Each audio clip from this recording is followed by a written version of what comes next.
Hello, my name is Carlos Herrera and I'm going to talk about food waste in the UK. Tesco wastes 6.9 billion pounds of food per year. Uh, Food waste is a very important issue that we need to address right now because we have a lot of people that is without food, that is homeless on the streets. And as you can see, I've been living in London for about 4 years, and I've noticed, for example, as you can see there, I have a Tesco right here, and every night I see how they dump all their food and how they put it in the trash bins, and how the homeless people has to pick all this food from the trash bins where there are rats and a lot of sicknesses. So we want to do this campaign to fight this trouble with Tesco on our side, and be able to help and save all this food that is being dumped, and be able to give it to charities or to people that are in need. So please join me. We're gonna go right now to interview some people around some Tesco's that are nearby, and you can see how the trash is being dumped and how these people are being affected. We're talking about workers, customers, and people affected like homeless people without food. Thank you very much.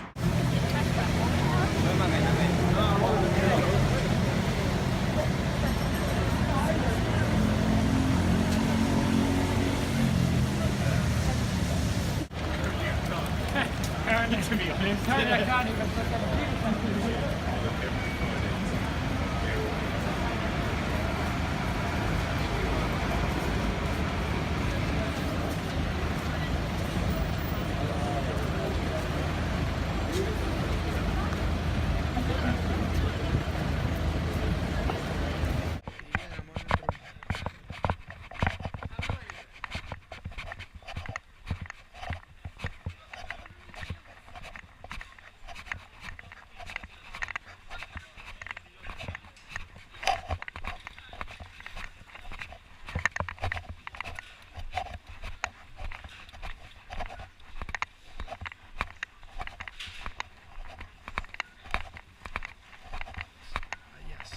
I've been working with Tesco for over 10 years now.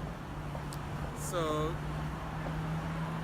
but about waste, Yeah, like for example, how much food is waste? How many times do you throw away? When do you throw away food? Like, do you give it away, or like you throw it to the trash? well, Or we don't give away food. Some of them we recycle it, and some of them we throw it away. It depends on maybe it's damaged or it's out of date. Why do you throw away the food?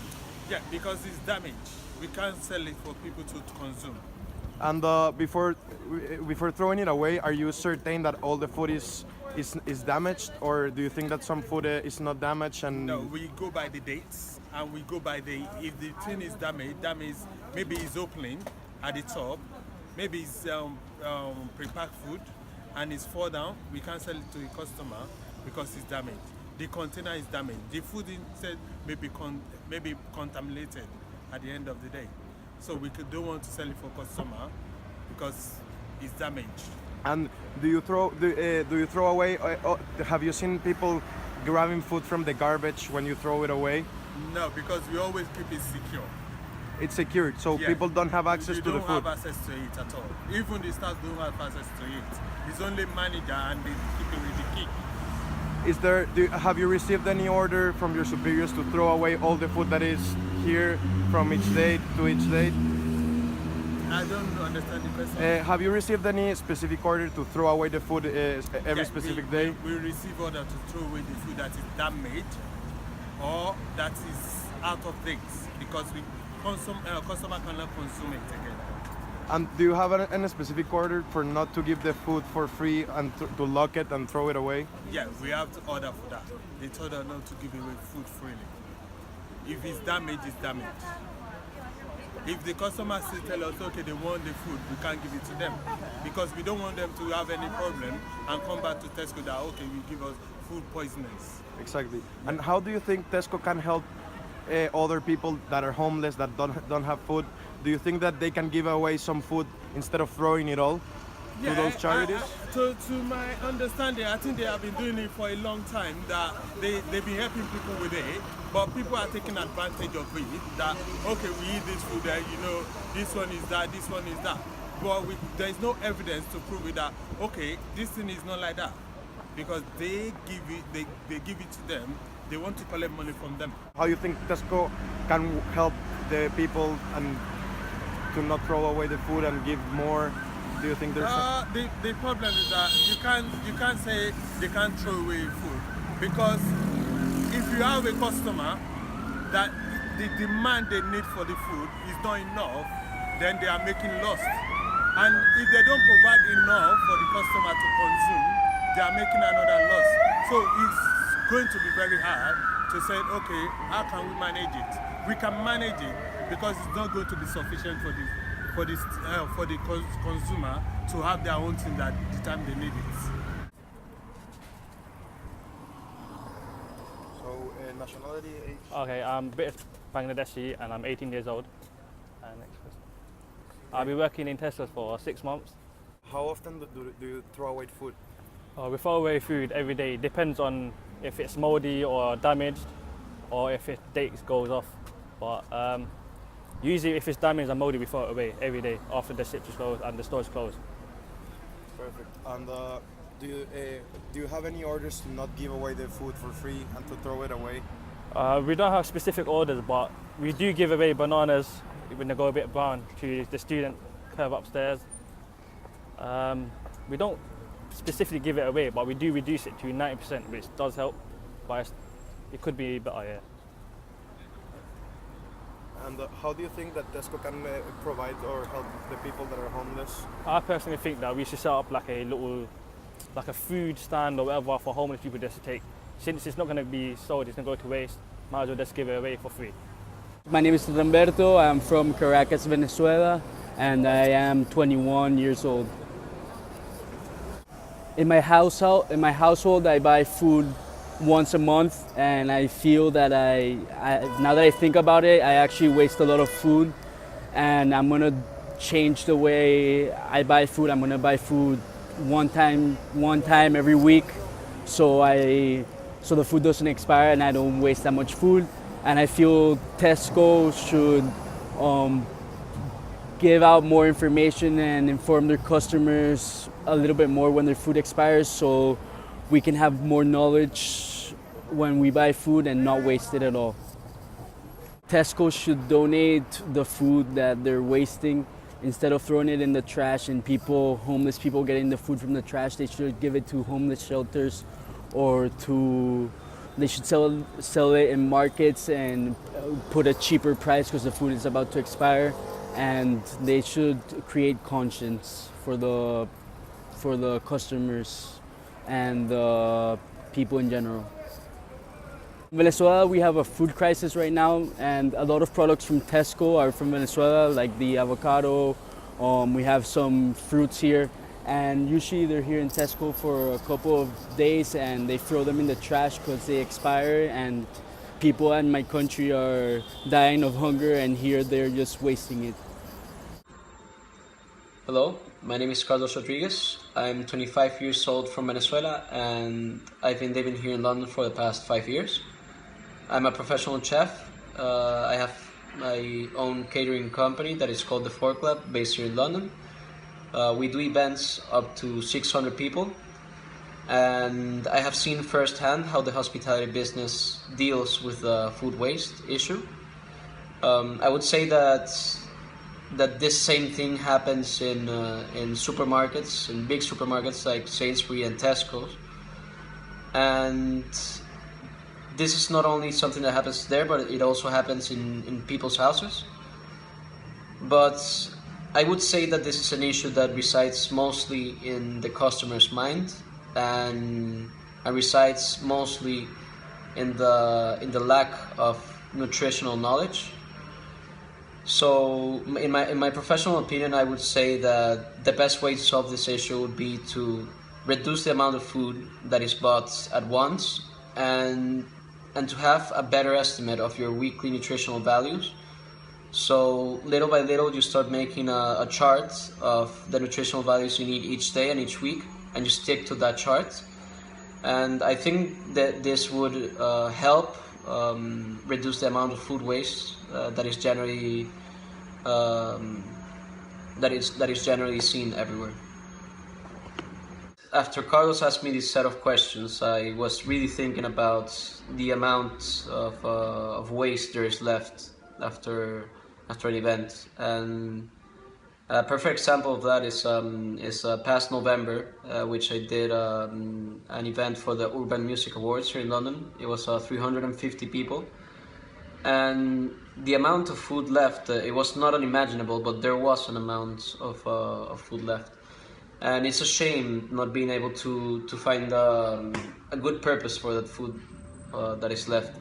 For me, morally, I don't like it. So what I've done in the past and what I did in this event is that I used the food in the end to have a really good meal for myself and my staff. And I would say that general supermarkets and stores like Tesco and Waitrose, they have a really big amount of waste, but I would say I would put more emphasis in how the customers structure their nutrition, and I would say that it's a really big mistake to structure your nutrition in a monthly basis, because it's overcrowding your fridge, it's overcrowding your values. So everything that you're gonna be eating is slowly gonna be spoiling, and there's not gonna be a good amount or a good amount of food that you're gonna be eating. So for me, I would say that the perfect thing to do would be to buy in a weekly basis. And as I said, I would say that the emphasis is more in the customer and less in the store. So I would say that if the customers have a better education, a better knowledge of their nutrition and how they should buy and how they should regulate their food, I think this should solve the problem straight away. And for me, that's the issue, I would say. Hi, my name is Michelle Cruz. I'm a culinary student and a head chef for a Venezuelan restaurant here in Philadelphia, Pennsylvania. We specialize in Venezuelan food and Venezuelan cuisine. In Venezuelan cuisine, we have a lot of proteins, vegetables, and fresh herbs that we work with in order to create our dishes. So in doing so, the biggest worry in restaurants and in the culinary industry is how do we make food the most efficient possible and not to waste food, not to buy in quantities that you know that they're going to go bad, and not to overuse food that not necessarily needs to be cooked in the moment, because then you throw it out at the end of the day and you can't use it, which means you're wasting more and more food. Strategies that we use in our restaurant in order to be very, very cost efficient and very eco-friendly is we try to use every single part of our proteins in different types of our plates. So if we have resting parts of a chicken, we try to make soup. All the vegetables try to be cooked as soon as possible, and we try to buy in quantities where we know that we're going to use it in the time being and they're not going to go bad. Most restaurants have the tendency to overstock their food, which means a lot of it goes bad by the time they even cook it, so they just throw it out, which means they're being very, very wasteful. So our biggest recommendation is to always, always, always be very cautious of the quantities you're buying, why you're buying it for, and if you're going to use it in its proper way, because then you're just wasting food and wasting money. Also, our biggest example is when you cook food and use a lot more vegetables and a lot more proteins instead of using carbs, you have a lot more cost-effective products and a lot healthier products, which means your organism and everything else is going to be healthier and you will have a healthier lifestyle. So I hope this works, and I hope you guys like my suggestions, and yeah, bye. Wait. After our research on food waste, we have come to the conclusion that the biggest problem isn't the food waste made by supermarkets, but the real problem is how people are wasting food at their houses. That's why we have come up with these tips for you to waste less food. I would like to give you some advices on how you can tackle this issue by starting by making shopping lists on what are the things that you really need at home, what you don't need. Set meals for each week so you can know actually how much food do you need to your weekly houses. Talking about weekly shopping, because the food gets rotten, and that's why it gets wasted. I would also recommend to store all your fruits and vegetables in safe in dry places so they can last more. And as a conclusion, I would like to recommend everybody to make a change in their lives and stop wasting so much food and help all the people that is in need, because you never know what can happen in your future, and you may be in need once in the future. I hope this video got on your thinking, and for us it was very productive because we realized that in order to make a change, we have to be the change. So we were trying to blame their big retailers on all these corporations that are wasting so food without realizing that we are the main drivers of food waste.